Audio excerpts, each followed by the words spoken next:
At the family reunion, my son Mason stood up, looked at everyone present, and declared, "Dad is leaving me all 11 rental houses in Houston." "Too bad. You're not going to get anything, Mom." My daughter-in-law, Tiffany, clapped her hands as if she were at a Broadway show.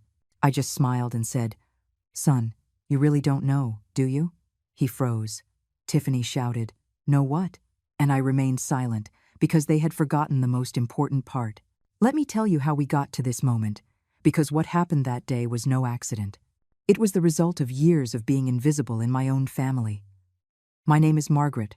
I am 64 years old, and for 40 years I built an empire alongside my husband, Arthur.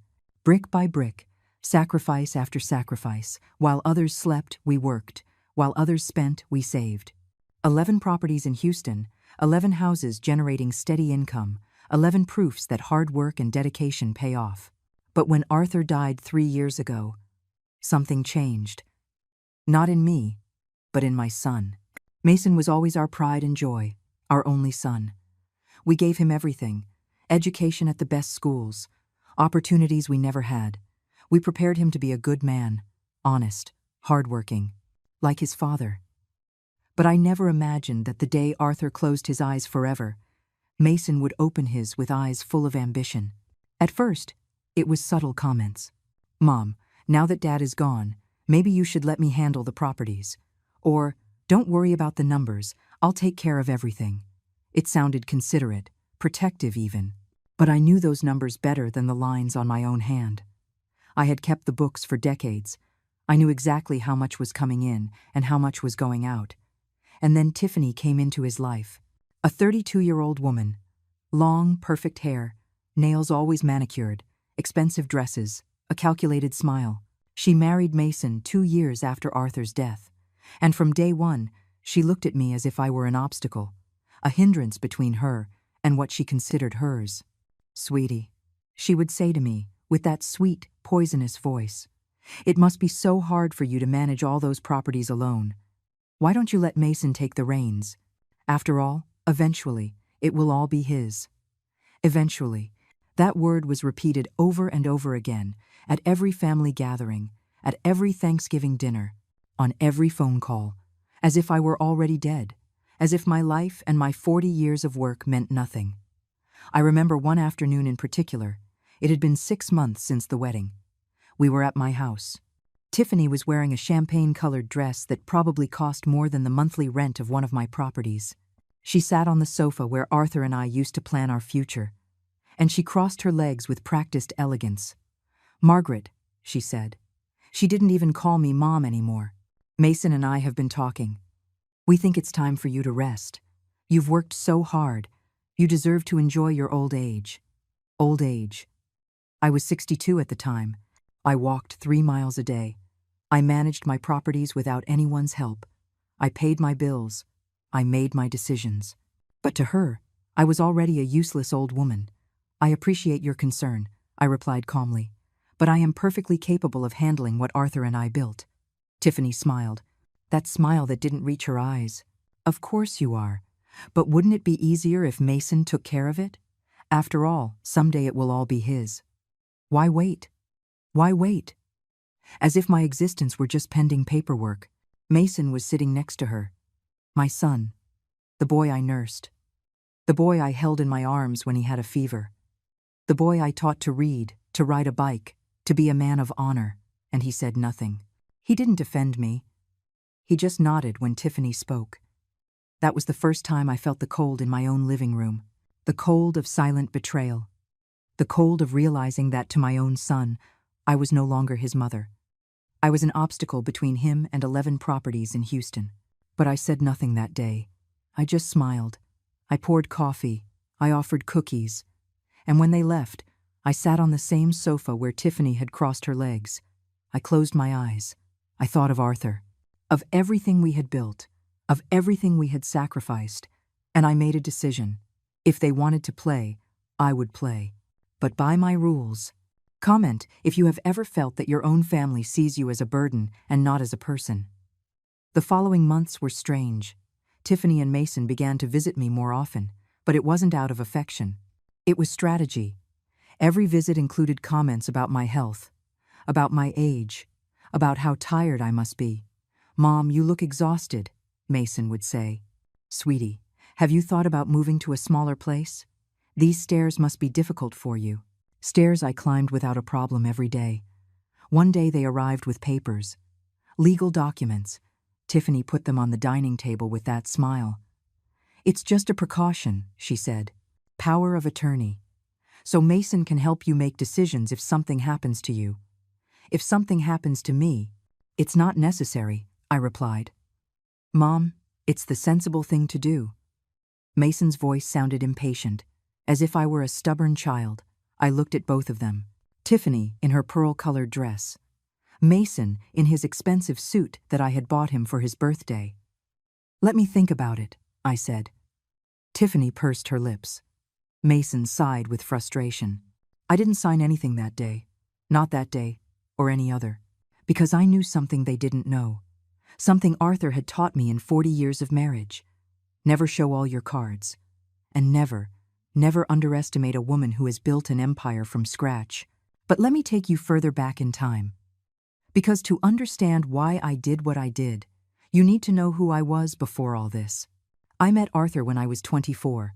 I worked cleaning offices in downtown Houston, 3 jobs, 12-hour shifts, hands cracked from bleach and detergents. Arthur worked in construction. He would come home with boots full of concrete and arms tanned by the Sunday. We had nothing. We lived in a 1-bedroom apartment where the paint was peeling off the walls. We shared an old car that stalled at every traffic light. We ate rice and beans 6 days a week, but we had a dream. Someday, Arthur told me as we counted coins on the kitchen table, we're going to have property. We're going to be owners, not tenants. And we worked for that dream like animals. We saved every penny. We didn't eat out. We didn't go to the movies. We didn't buy new clothes. Every dollar we earned went straight into a savings account. It took us 7 years to scrape together the down payment for our first property. 7 years. A small house in a neighborhood nobody wanted, cracked walls, rusted pipes. But it was ours. We fixed it with our own hands. Arthur learned plumbing by watching videos. I learned to paint, to repair, to do everything. We rented it out. And with that money, we saved for the second one. It was like that for 40 years, one property after another. Sacrifice after sacrifice. While Mason grew up, we worked. When other parents took their kids to Disney World, we were fixing roofs. When others went on vacation, we were negotiating with banks. But we never regretted it, because we were building a future. Not just for us, for our family, for our son. Mason never saw the nights Arthur and I stayed up worrying about paying the mortgage. He never saw my hands bleeding after cleaning an entire property by myself because we couldn't afford help. He never saw his father work with a fever because we couldn't afford to lose a day's wages. He only saw the result. 11 houses, stable income, comfort. And he assumed it had all been easy. That it had fallen from the sky. That it was his natural right to inherit it all without effort. When Arthur got sick, everything changed. It was fast, too fast. One day he was fine. The next, the doctors gave us 6 months. Cancer, aggressive, relentless. During those 6 months, Arthur and I had many conversations. Difficult conversations. Conversations no couple wants to have. One night, 3 months before he died, we were at the hospital. It was late. The hallways were silent. Arthur took my hand. His fingers were cold, weak. "Margaret," he said, "I need you to listen to me carefully. I'm listening. Everything we built together. But legally, many properties are in my name. That has to change. Arthur, let's not talk about that now. We have to talk about it." His voice was firm despite the weakness. "When I'm gone, Mason is going to want to take control. I know him. He's my son, but I also know his character. And if things are left to his discretion, you're going to be left with nothing. Mason wouldn't do that." Arthur looked at me with those eyes that knew me better than anyone. "Are you sure?" I didn't answer, because deep down, I had also seen the changes in Mason. The way he talked about money, the way he asked about the properties, the impatience in his voice when I made decisions without consulting him. "The lawyer is coming tomorrow," Arthur said. "We're going to transfer everything to your name. Everything. The 11 properties, the accounts, everything. Because you are the one who deserves to decide what to do with what we built together. And Mason. Mason will receive what is fair when the time comes. But that time is decided by you, no one else. The next day, Diane came. Diane had been our lawyer for 15 years. A 50-year-old woman. Serious, professional. Short gray hair she wore with pride. A tan suit. Always a tan suit. She brought a folder full of documents. Arthur signed each one with a trembling hand. I signed after, and just like that, in a hospital room that smelled of disinfectant and sadness, 11 properties passed completely into my name. Margaret, Diane told me before leaving, keep these documents in a safe place. And if you ever need help, call me, no matter the time. Thanks, Diane. She looked at me with a strange intensity. Arthur told me his concerns about Mason. I've seen changes in him over these years, too.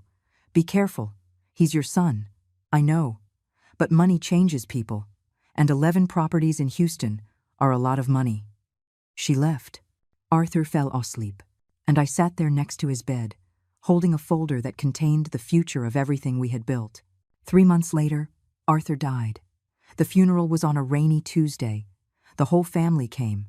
Cousins, aunts, and uncles. Friends. The cemetery was full of black umbrellas and tears. Mason cried. Tiffany was by his side, wearing an elegant black dress and high heels that sank into the wet grass. She hugged me. She told me comforting words that sounded rehearsed.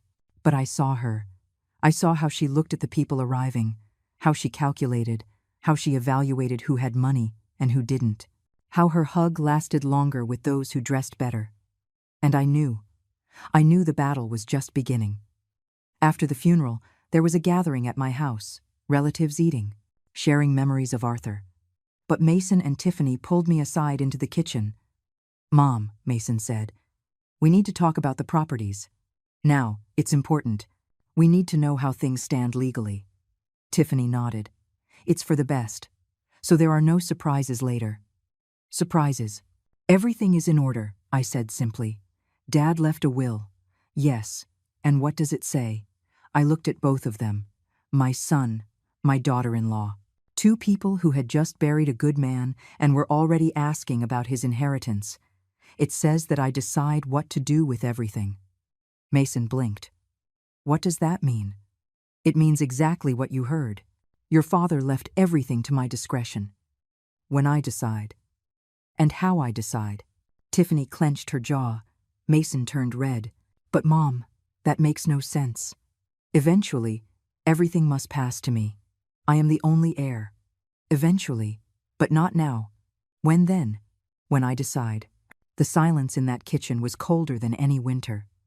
The months following Arthur's death were the hardest of my life. Not only because of the pain of losing the man with whom I shared 40 years, but because of discovering that my son had become a stranger.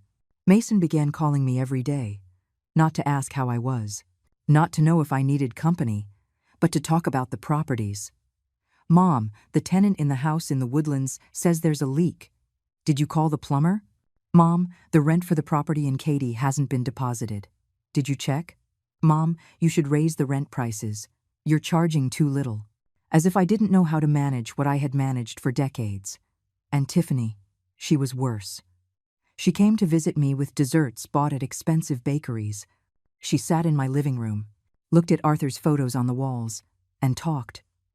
Margaret, I've been thinking. 11 properties are a lot for one person, especially at your age, at my age. You should consider selling some. It would be less stress for you. I don't want to sell, but think about it. You could have the money in the bank, live peacefully, no worries. I have no worries. She smiled. Always that smile. You could also transfer some to Mason's name. You know, to avoid taxes later. It's what smart people do. Smart people. As if 40 years of building an empire didn't qualify me as smart. I'll think about it, I told her, knowing I never would. But the visits continued. The calls continued. The pressure continued. Until one day, 6 months after the funeral, Mason showed up at my house, unannounced. He brought Tiffany. And they brought something else. Papers. Mom, we need to talk seriously. Mason's voice sounded different, harder, colder. I'm listening. Tiffany put the papers on the table. They were legal documents, many documents. We've consulted with a lawyer, she said, and it turns out there are more efficient ways to handle the properties, ways that would benefit you and us. What kind of ways? Creating a corporation, putting the properties in a trust, with Mason as administrator. You would still receive the income, of course, but the management would be more professional, as if I had been playing house for 40 years. I'm not interested. Mom, you're not understanding. Mason leaned forward. This isn't optional. It's the right thing to do. It's what Dad would have wanted. Your father left everything to me. He trusted my judgment. Dad was sick when he made those decisions. He wasn't thinking clearly. The air left my lungs. What did you say? What you heard? Dad wasn't in his right mind. Any judge would understand that. Tiffany put her hand over Mason's. A gesture that was supposed to be reassuring but was clearly calculated. Margaret, we don't want to fight. We just want the best for everyone. Sign these papers. Let's do this in a civilized way. I looked at both of them, my son and his wife, sitting at the table where Arthur and I had planned our future, where we had celebrated birthdays, where we had cried and laughed. Get out of my house. What? Get out. Now. Mason stood up. His face was red with fury. You know what? You're making a mistake. A big mistake. Sooner or later, everything will be mine anyway. The only thing you're doing is complicating things. Get out. Tiffany gathered the papers with jerky movements. She looked at me with contempt. She didn't even try to hide anymore. You are a stubborn old woman, she said. And stubborn old women end up alone in nursing homes. They left, slamming the door. I sat at that table, trembling, not from fear, from rage. Because in that moment I understood something fundamental. My son was no longer my son. He was a stranger moved by greed, and his wife was the devil whispering in his ear. That night I called Diane. I need to see you, I said. Urgent, what happened? Mason is trying to take everything from me. There was silence on the other end of the line. I'm coming over. Diane arrived an hour later. She entered with her leather briefcase and her serious expression. She sat across from me, took out a notebook. Tell me everything. I told her. The visits, the pressures, the papers, the veiled threats, everything. Diane listened, took notes. Her expression became graver with every word. When I finished, she closed her notebook. Margaret, what Mason is trying to do has a name. Elder financial abuse. It is illegal. And if he keeps pressuring you, we can take legal action. I don't want to sue my son. I understand. But you need to protect yourself. How? Diane leaned forward. Her eyes shone with an intensity I hadn't seen before. I want to propose something. Something Arthur and I had discussed before he died, but we didn't have time to implement. What? A plan. A plan to ensure that if Mason tries to take what is yours, he encounters a very unpleasant surprise. I don't understand. Listen to me carefully. The 11 properties are in your name. That's good. But Mason can try to sue you. He can claim that you are not mentally capable of managing them. He can create legal problems that cost you years and a lot of money to resolve. So what do you propose? Diane opened her briefcase, took out more documents. I propose we take total control of the situation. That we make moves Mason doesn't expect. That we protect your assets in a way no one can question. What kind of moves? She smiled. A small, but significant smile. First, we are going to create an ironclad will, so solid that no lawyer can break it. Second, we are going to document every interaction you have with Mason from now on. Every threat, every pressure, every attempt at manipulation. Third, she stopped, looked me straight in the eye. Third, we are going to do something Mason will never foresee. What? We are going to sell the properties. I was speechless. Sell. Not all, but most. Discreetly, one by one, over the next 2 years, and we are going to invest that money in a way that only you have access to. When Mason realizes, it will be too late, but those properties are my life. They are Arthur's legacy. No, Margaret. Diane's voice was firm but kind. Arthur's legacy is you, your well-being, your peace, your dignity. The properties are just brick and cement. The important thing is that you are protected. I leaned back in the chair. My mind was a whirlwind. What if Mason asks? He knows how many properties I have. Does he know or does he assume? I thought about that. Mason had never seen the documents. He had never been involved in the actual management. He only knew what Arthur and I had told him years ago. He assumes, I admitted. Exactly. And people who assume are easy to surprise. Diane put the documents in front of me. Think about it tonight. But think hard, because what comes next won't be easy. Mason is going to fight. He's going to threaten. He's going to try to emotionally manipulate you. Are you ready for that?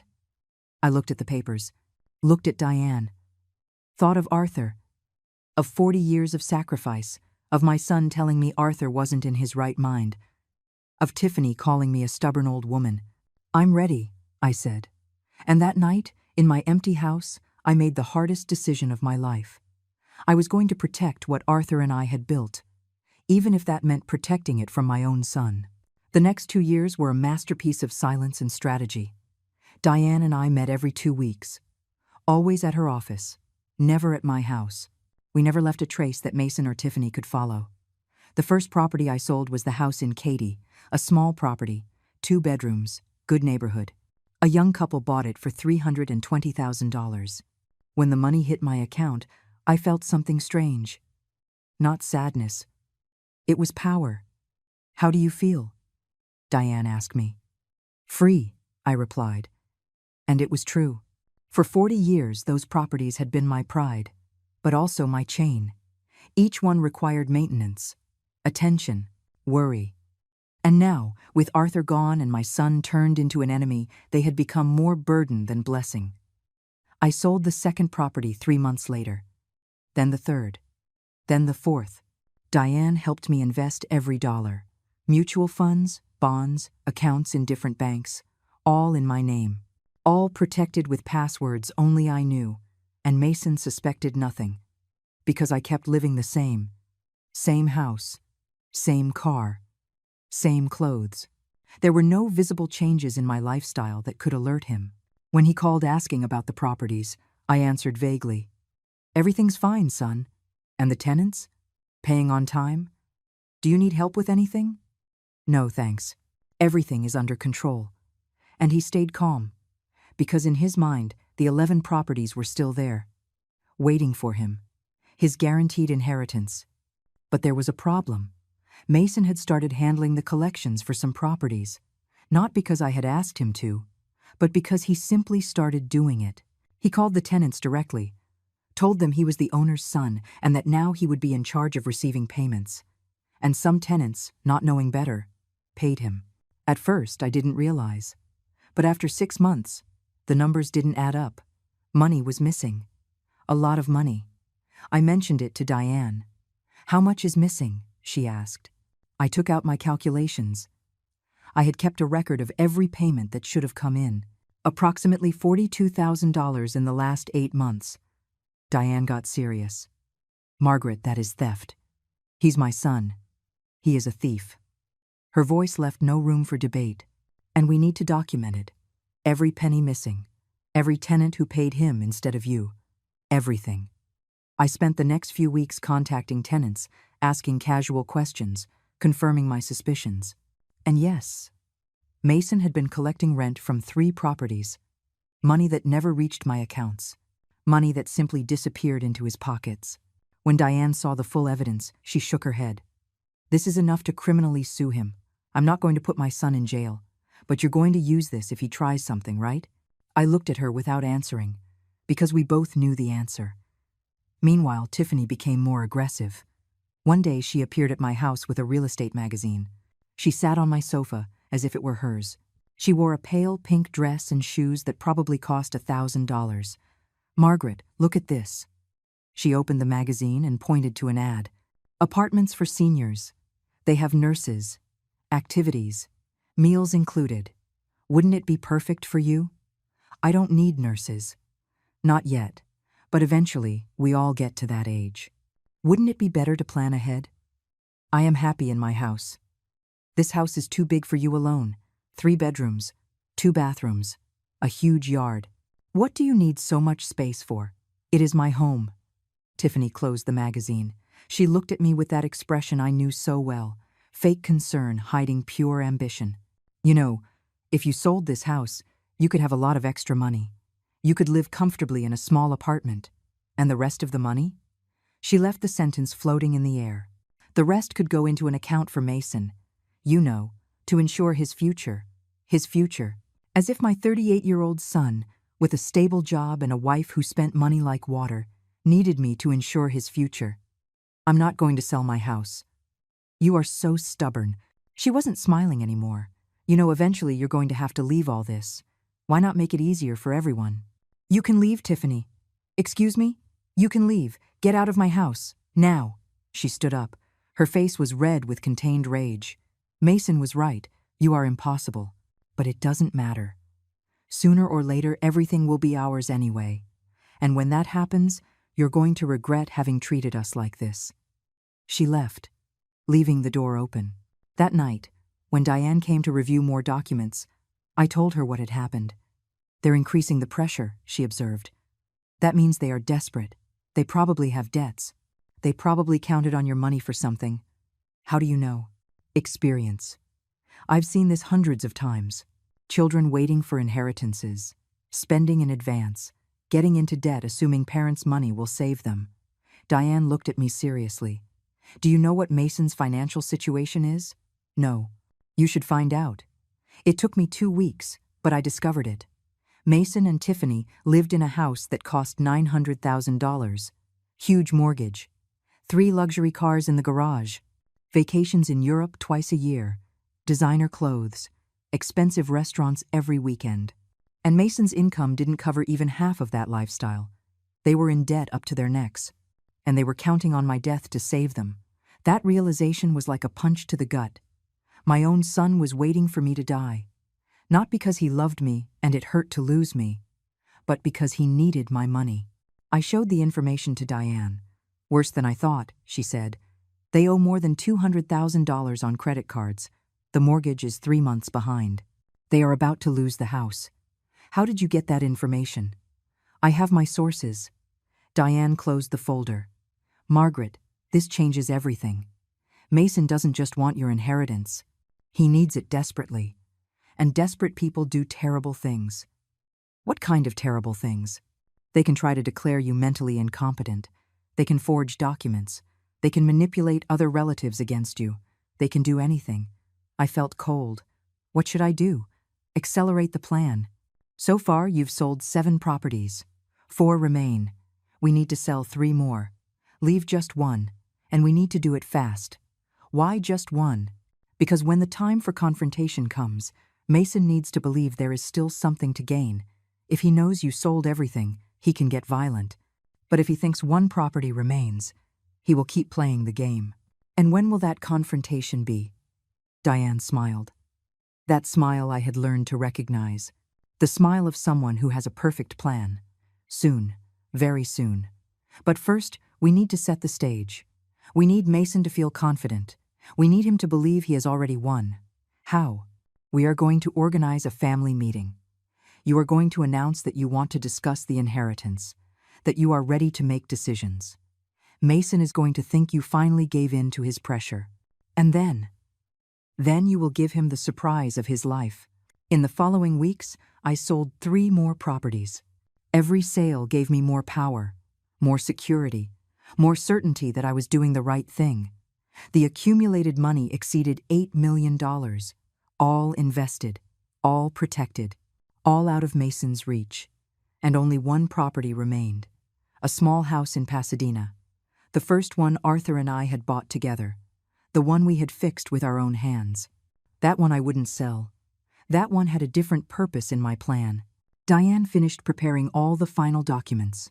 Ironclad will, evidence of Mason's theft, record of all pressures and attempts at manipulation, complete documentation of all sales. Are you ready? She asked me. How do you feel? I thought of Arthur, of 40 years together, of everything we had built, of the son we had raised with so much love, and who now only saw dollar signs where he should see his mother. I feel at peace, I replied. And it was true, because I knew what was coming wasn't revenge, it was justice. I called Mason on a Tuesday afternoon. Son, I need you to come this Saturday, you and Tiffany. I'm going to hold a family meeting. There was silence on the other end. I could feel his surprise. A meeting? What for? To talk about the future, about the properties, about the inheritance. I think it's time to make decisions. Another silence. Longer. I could imagine him smiling, believing he had finally won. Of course, Mom. We'll be there. What time? 2 in the afternoon. And bring whoever you want. Family, friends. I want everyone to hear what I have to say. Are you sure? It's a private matter. No. I want witnesses, Mason. I want no doubts later. As you say, we'll be there. He hung up. And I stayed holding the phone, breathing deep, preparing for what would come. Diane arrived Friday night. She brought 2 briefcases full of documents. We reviewed them one by one. Every paper, every piece of evidence, every detail of the plan.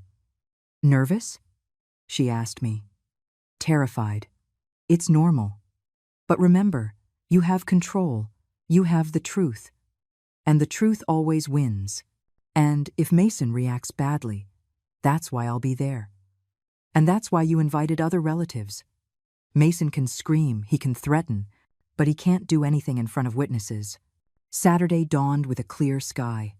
I made coffee, arranged the living room, put the chairs in a circle, as if it were a normal meeting, just any family conversation, but we both knew it wasn't. At 2 o'clock sharp, the guests began to arrive. First arrived my cousin Nancy, a 60-year-old woman. Sweet, honest. She had always been my confidant. Margaret, what is all this? She asked as she entered. You'll see, cousin, just wait. Then my neighbor Linda arrived. I had known her for 20 years. A woman who had seen everything, knew my history with Arthur, knew how hard we had worked. Family meeting? She asked curiously. Something like that. And then they arrived. Mason entered first. Gray suit, expensive tie, winner's smile. Behind came Tiffany. Ivory dress, sky-high heels, designer bag. She walked as if she already owned the house. Mom. Mason kissed my cheek. His hug was mechanical, cold. Tiffany didn't even greet me. She just sat in the best armchair and crossed her legs. Diane was the last to enter. With her tan suit, her leather briefcase, her professional and impenetrable expression. Mason saw her and frowned. The lawyer? Why is she here? Because this is a legal matter, I replied calmly. Sit down, everyone, please. I stood in front of them, 5 people watching me. Waiting, my heart was beating so fast I thought everyone could hear it. I called you because it's time to speak clearly. No secrets, no lies. About the properties Arthur and I built over 40 years. Mason leaned forward. His eyes shone with anticipation. I know there has been tension between us, I continued. I know Mason has been. Anxious to know what will happen with the inheritance. Not anxious, Mom. Worried. For you. His voice sounded rehearsed. Sure. Worried. I couldn't help a sarcastic tone. Worried enough that you've been collecting rents from my properties without my permission. The silence was absolute. What? Nancy's voice sounded surprised. Mason turned pale. Tiffany looked at him with huge eyes. I don't know what you're talking about, he stuttered. No? Let me refresh your memory, I signaled Diane. She took documents out of her briefcase. 3 properties, 8 months, $42,000 that you collected directly from the tenants, money that never reached my accounts. I was helping you. I was going to deposit it for you. In 8 months you didn't have time to make a deposit? Mom, this is a misunderstanding. It's not a misunderstanding. It's theft. My voice sounded louder than I expected. But don't worry. I'm not going to sue you. You're my son. Despite everything, you're still my son. Mason breathed a sigh of relief. However, I continued, I need to clarify some things about those 11 properties you're so interested in. What is there to clarify? There are 11 houses. Eventually they will be mine. You know it. Tiffany nodded. It's only fair. Mason is your only son. You're right about one thing. Mason is my only son. I paused. Long. Deliberate. But you're wrong about another thing. About what? About the number of properties. Mason blinked. What do you mean? I mean, there aren't 11 properties. The color left his face completely. What? There aren't 11 properties waiting for you, Mason. In fact, there's barely one left. Tiffany jumped up from her chair. What did you do? What I had the right to do. I sold my properties. 10 of them. Over the last 2 years. One by one. While you pressured me. While you called me old. While you planned to put me in a nursing home to keep everything. That's... Tiffany couldn't finish the sentence. Mason stood up too. His face was red. Veins in his neck stood out. You can't do that. Those properties are my inheritance. They were my properties, I corrected. And I could do with them whatever I wanted. As Arthur wanted me to do, Dad would never have wanted this. Oh, no? I looked at Diane. She took out another document. Diane, can you read what Arthur wrote 3 months before he died? Diane put on her glasses. Read with a clear and loud voice. Margaret, my love, my life partner. If you are reading this, it is because I am gone. I want you to know that every decision you make with our properties, I respect. If you need to sell them to protect yourself, sell them. If you need to use them to have peace, use them. The only thing that matters to me is that you are okay, that no one manipulates you, that no one takes away what we built together. Not even Mason. Especially if Mason becomes the person I fear he will become when money is involved. The silence that followed was deafening. Dad didn't write that, Mason whispered. It's signed, notarized, dated. Diane put the document on the table. And there's more. Arthur also left specific instructions on what to do if you tried to take control from your mother. This is a conspiracy, Tiffany pointed her finger at Diane. You two manipulated a dying man. Careful with what you say, Diane warned with an icy voice. I have 5 other witnesses who were present when Arthur signed these documents, including 2 notaries and a doctor who certified that he was in full possession of his mental faculties. Nancy looked at me with tear-filled eyes. Linda shook her head but smiled. They were on my side. I could feel it. And the money? Tiffany asked. Her voice sounded desperate. Where is the money from the sales? Safe, in investments, in bank accounts, in places where neither you nor Mason can touch it. We have debts. We need that money. Tiffany covered her mouth. She realized what she had just said. Ah, there's the truth. My voice sounded calm, almost kind. You don't care about my well-being. You care about your debts, your expensive house, your luxury cars, your vacations in Europe. Mom, we can talk about this. Mason tried to get closer. Please, I made mistakes. I admit it. But I'm your son, your only son. Are you really going to leave me with nothing? I'm not going to leave you with nothing. My answer surprised him. I'm going to leave you exactly what you deserve. What does that mean? It means the only property left, the house in Pasadena, is not for you. For whom then? For your children, my grandchildren, Liam and Sophia. I saw Tiffany stifle a scream. They will receive that property when they turn 25. Until then, it will be in a trust that neither you nor Tiffany can touch. Those are our children. They are my grandchildren. And I won't allow you to squander their inheritance paying for your ridiculous debts. Mason dropped into the armchair. He held his head in his hands. Tiffany paced back and forth like a caged animal. There's more, I added. And this time my voice sounded hard, cold.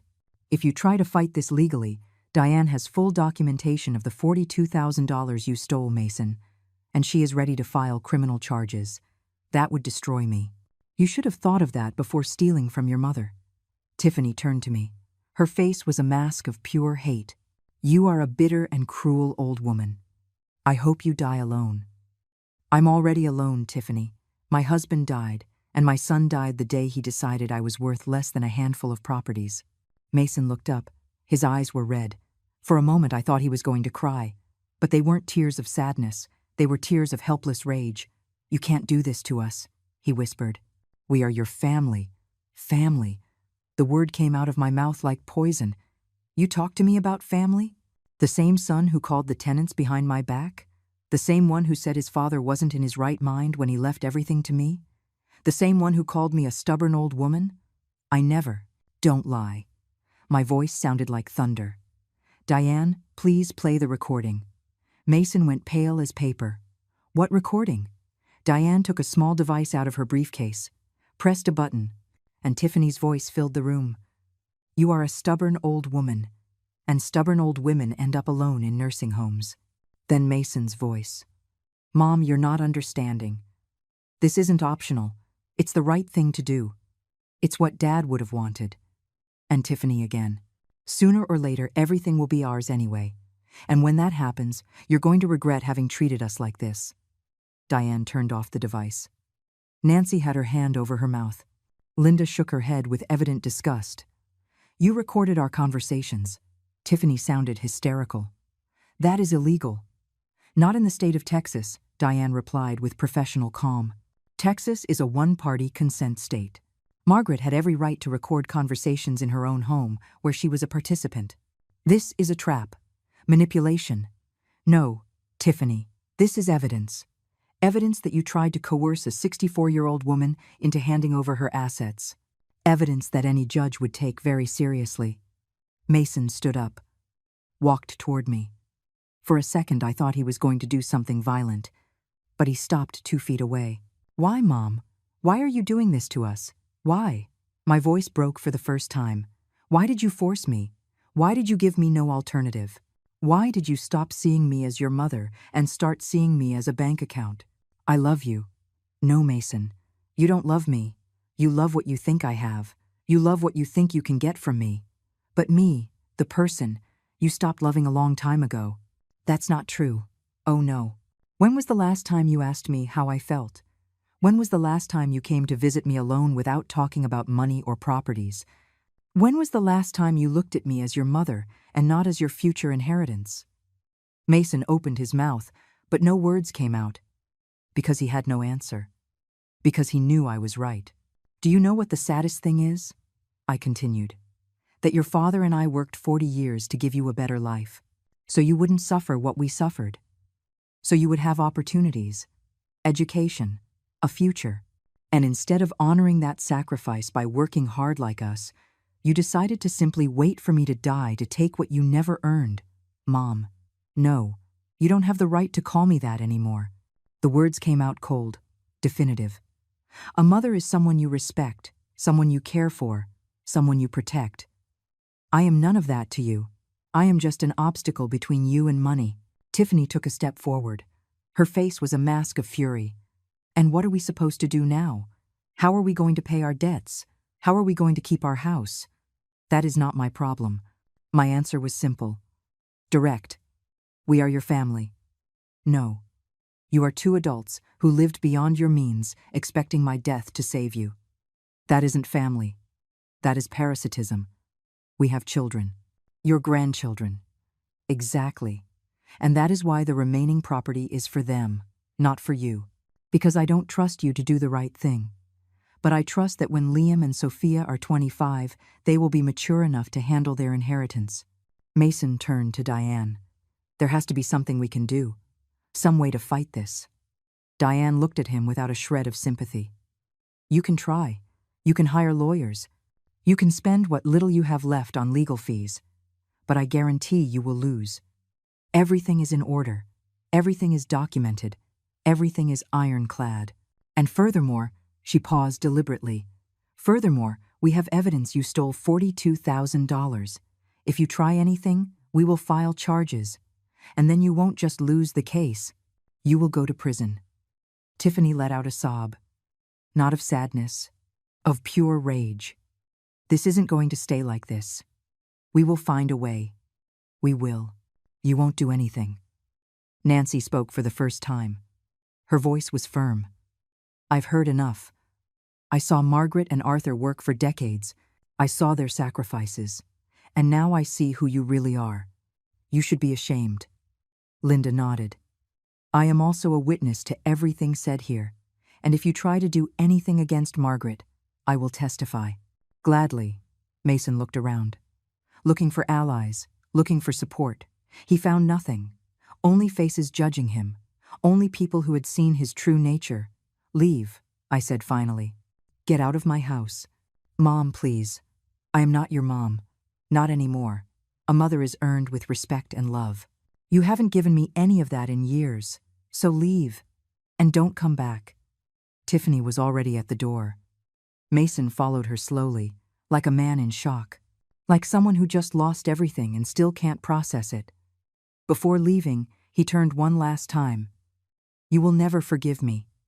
I looked at him.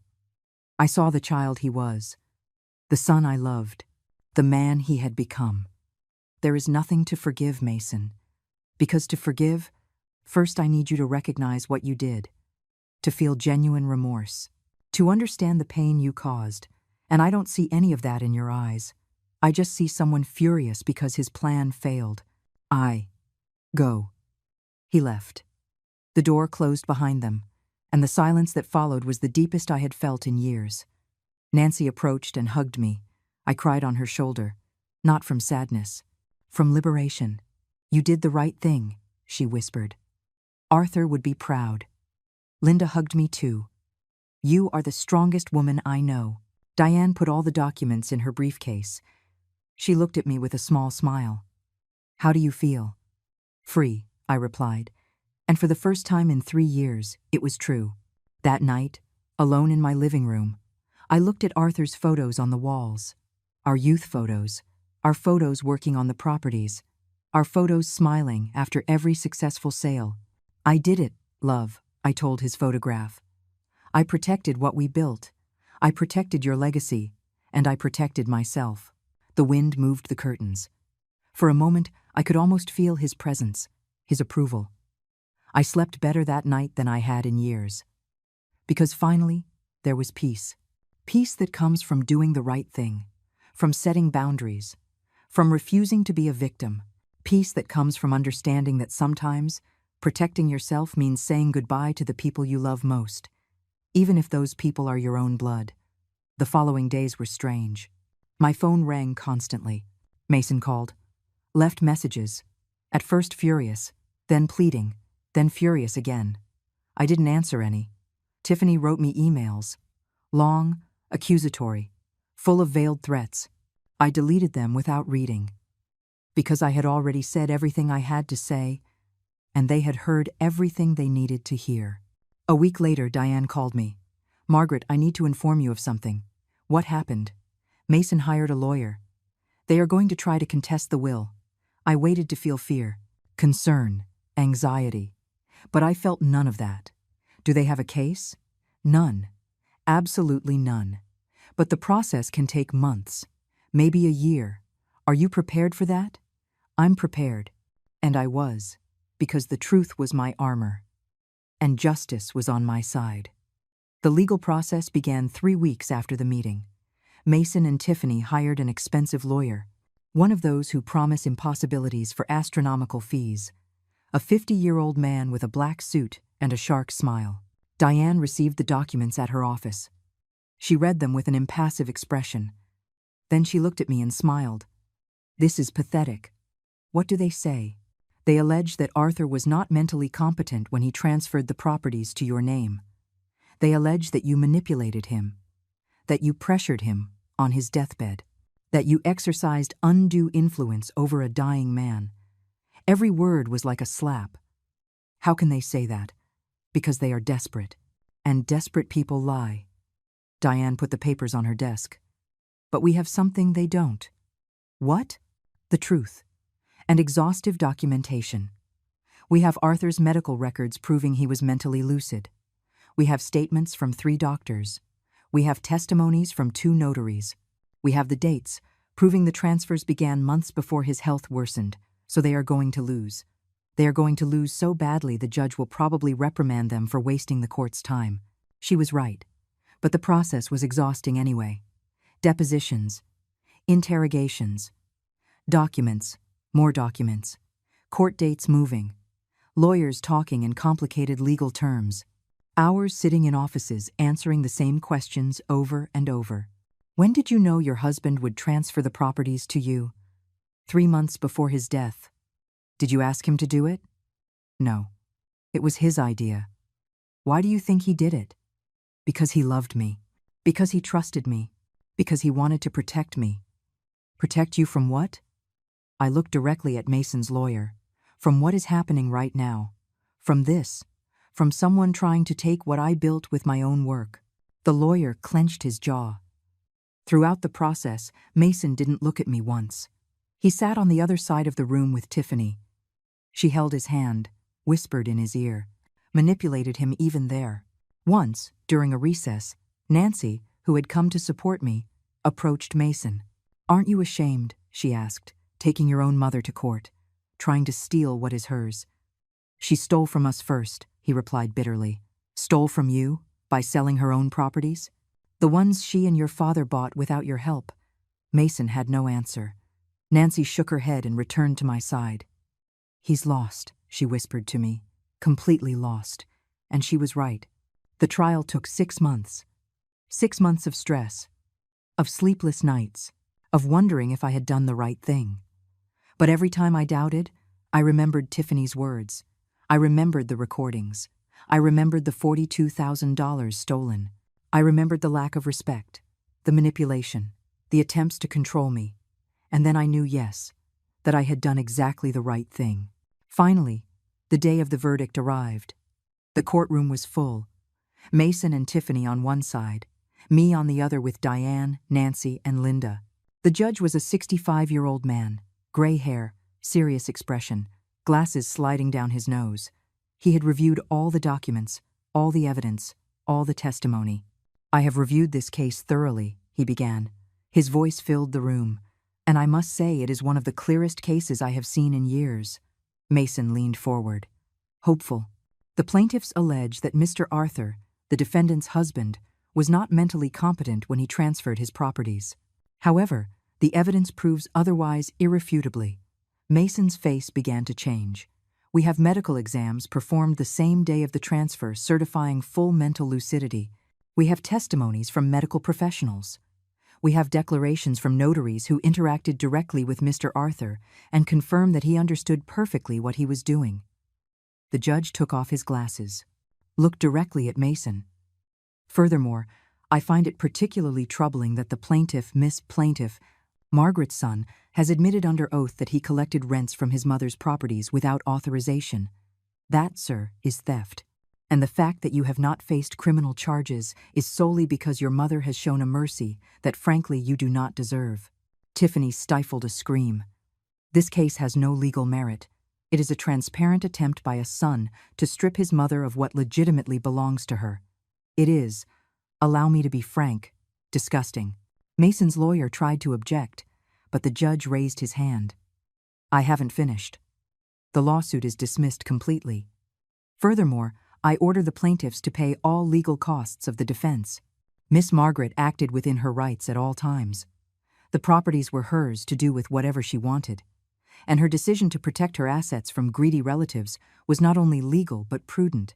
He banged the gavel. Case closed. The silence was absolute for 3 seconds. Then Nancy hugged me. Linda cried with joy. Diane simply nodded with professional satisfaction. On the other side of the room, Tiffany had her head in her hands. Mason stared into the void, defeated, destroyed, finally facing the reality that he had lost everything, not because of me, because of his own decisions. We walked out of the court into the bright Houston Sunday. The air had never smelled so sweet. The sky had never been so blue. "How do you feel?" Diane asked. "Victorious," I replied, "but also sad. It's normal. You just won against your own son." "I didn't win against him. I won against what he became." Diane put her hand on my shoulder. "Margaret, today justice worked. Today the system did the right thing. And today you demonstrated to your son that mothers are not easy prey, that older women are not helpless victims, that 40 years of work and sacrifice are not easily stolen." She was right, but it still hurt, because no matter how right you are, no matter how much justice is on your side, fighting against your own son leaves scars that never fully heal. That night, alone in my house, I cried. I cried for the child Mason was, for the man he could have been. for the relationship we lost, for the grandchildren I would probably never see again. I cried for Arthur, for not having him by my side to share this bitter victory. I cried for myself, for having to be so strong, for having to fight when all I wanted was peace. But when I finished crying, I dried my tears. I looked at myself in the mirror. I saw a 64-year-old woman, gray in her hair, wrinkles on her face, but also strength in her eyes, dignity in her posture, power in her gaze. I saw a survivor. I saw a warrior. I saw someone who didn't let herself be defeated, and I smiled because I had won, not just in court. I had won my freedom, my peace, my right to live without being controlled, without being manipulated, without being seen as a source of money. I had won the right to decide my own destiny. 2 weeks later, Diane called me. "Margaret, Mason wants to talk to you." "No. He says he wants to apologize." "I'm not interested. He says he understands what he did wrong." "Diane, do you believe him?" There was a silence. "No," she admitted. "I think he is desperate because his house is in foreclosure.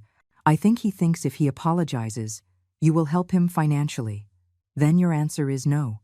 "Definitely no." "Are you sure?" "He is your son. He was my son.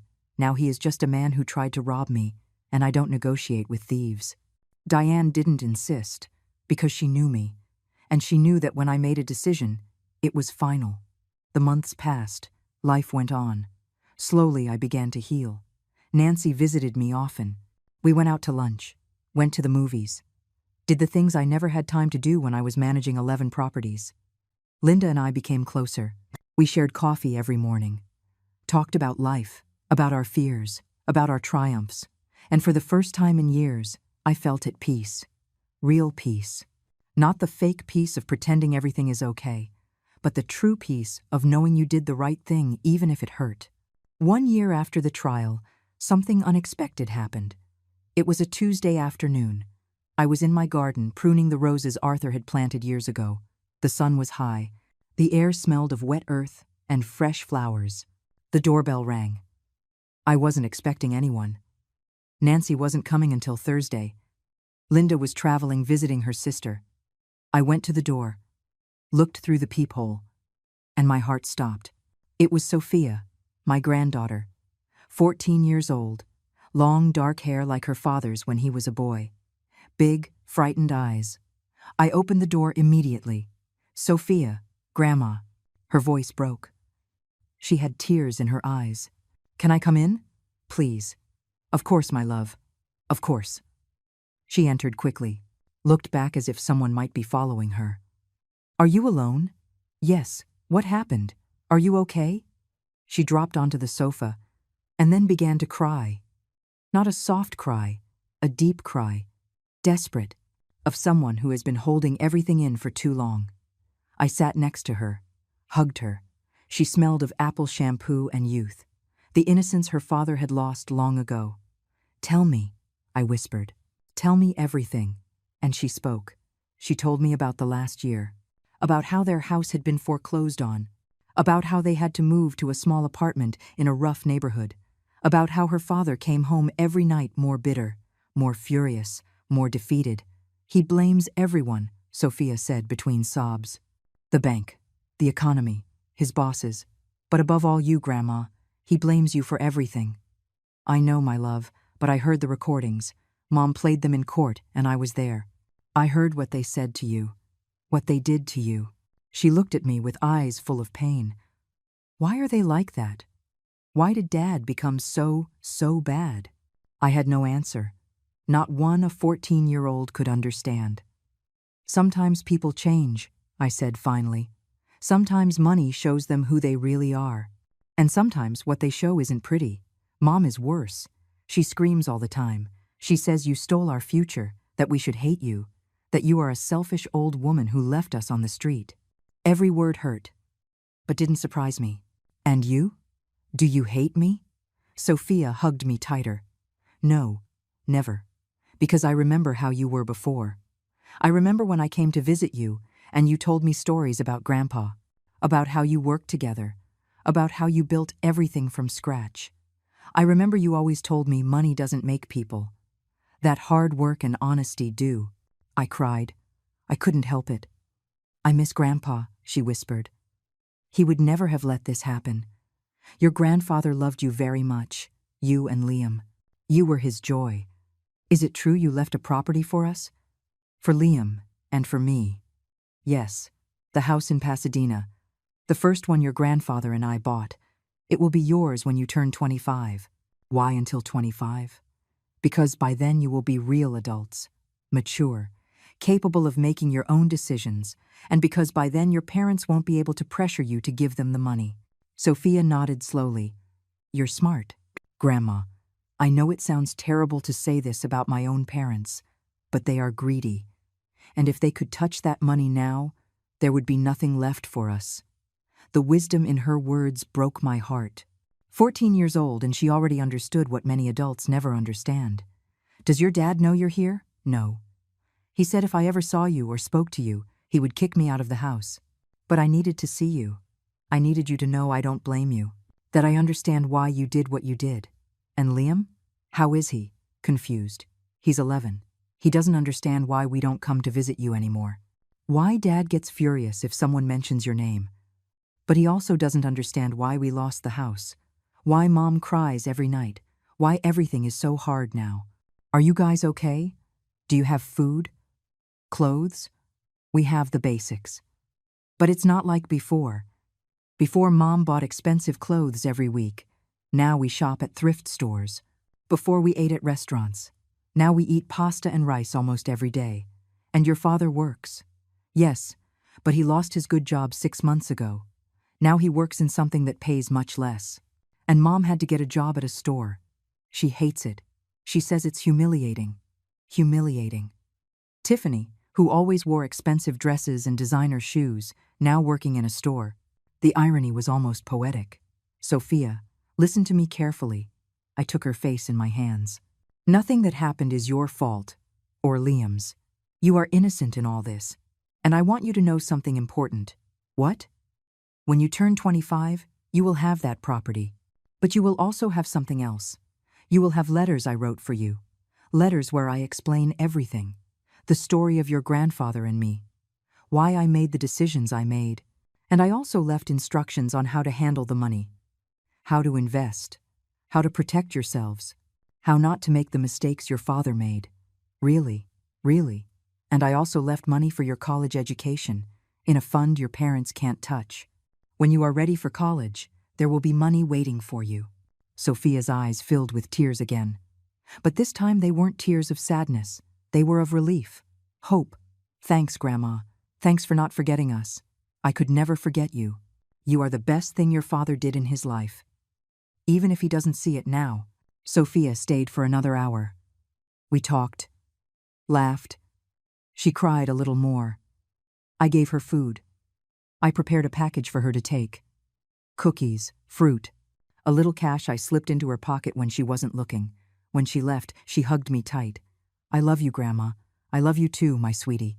And remember, no matter what your parents say, no matter how much they hate me, I will always be here for you and for Liam.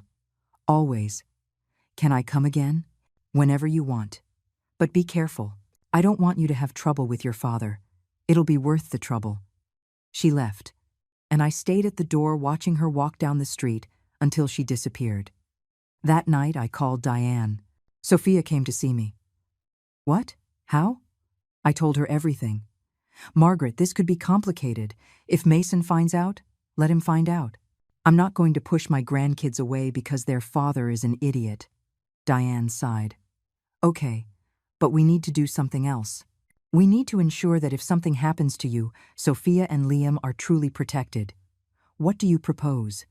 I'm going to create a second trust. One for emergencies. If any of your grandkids need something before 25, education, health, real emergencies, there will be funds available. But only through me.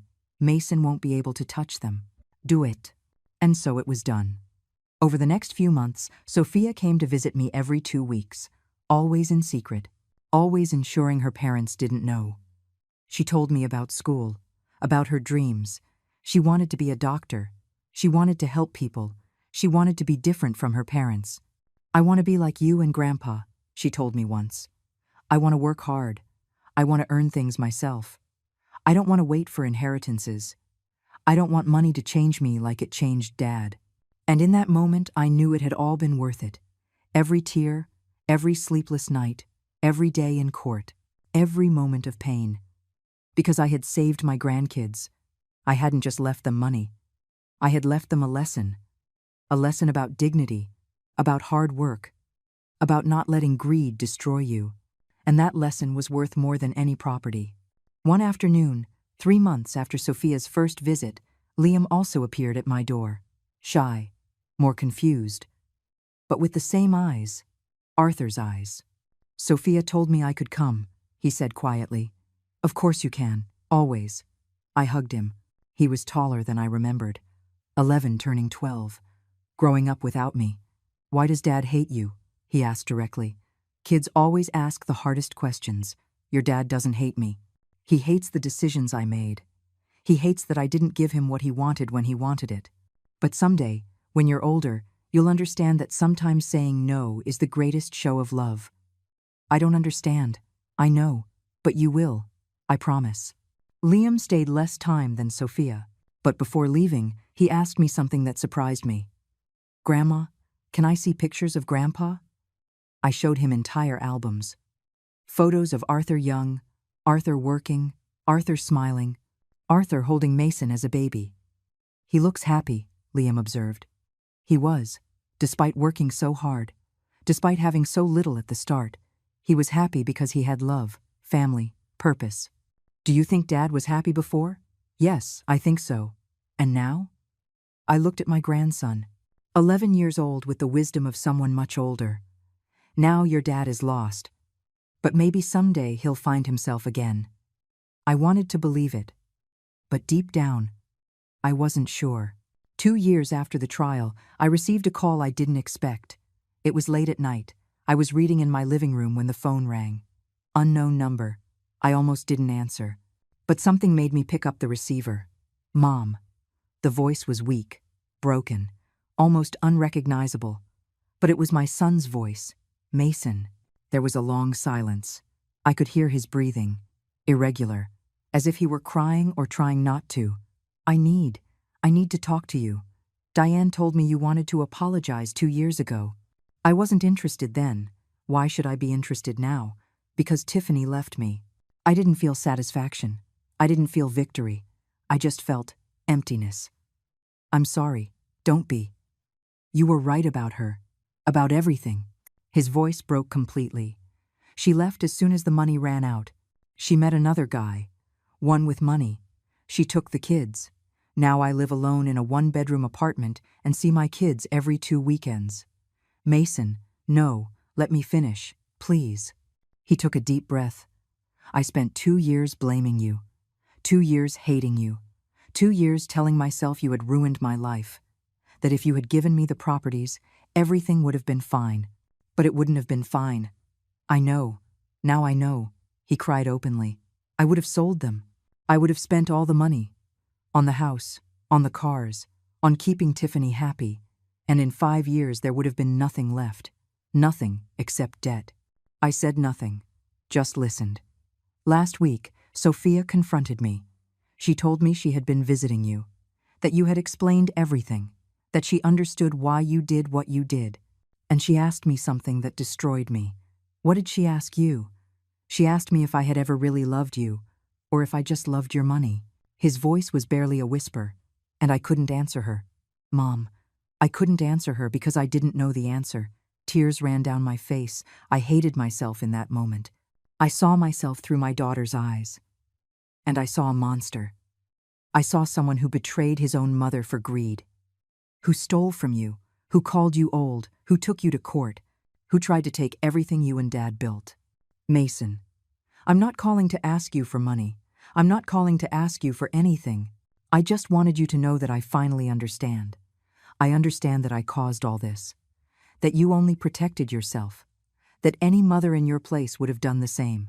And that I owe you an apology I will probably never be able to repay. The silence stretched between us. Years of pain, of betrayal, of broken love, all contained in that silence. "Can I see you?" he asked finally. "Just once. Just to say it to you in person.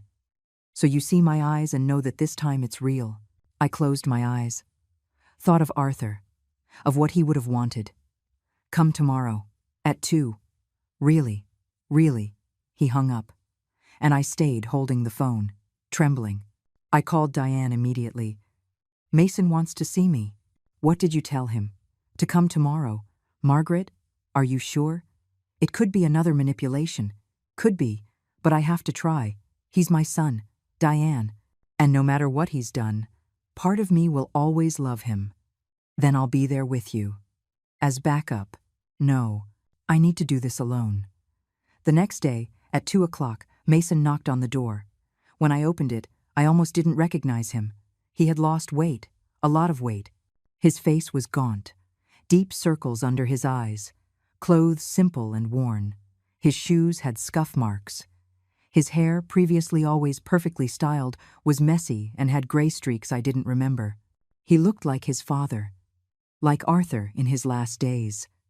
And my heart broke a little more. "Hi, Mom. Hi, son."